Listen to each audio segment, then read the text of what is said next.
What is this one apex species doing? What's making better stuff? Right. EPA was in development of RF exposure guidelines.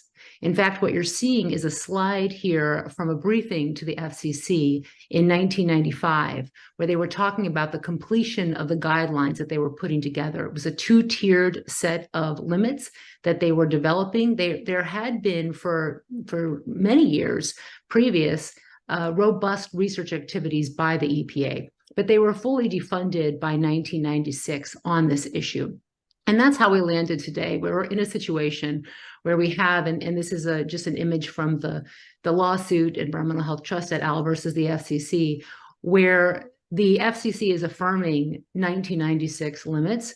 However, there has been no adequate review, as the U.S.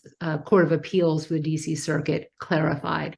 Now, I want to point out that in our case 2 years ago, the court mandated that the FCC address the issues that it had not shown evidence of reviewing. That was long-term exposure, children's vulnerability, developing brain, reproductive system, environmental effects, and of course, the technological developments since 1996. But there has been no response from the FCC to the court mandate.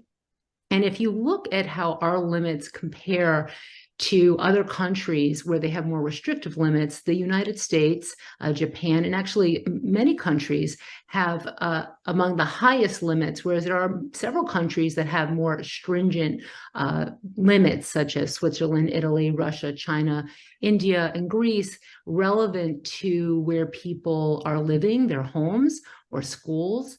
And there are, in some of those countries, scientists that are studying this issue ongoing. However, in the United States, we don't have that. There's been no review of all of the relevant evidence on bioeffects by any U.S. regulatory agency with health or science or environmental expertise, not the EPA, not the CDC, not the National Cancer Institute, the FDA, the Department of Labor. There's no occupational activities on this issue either.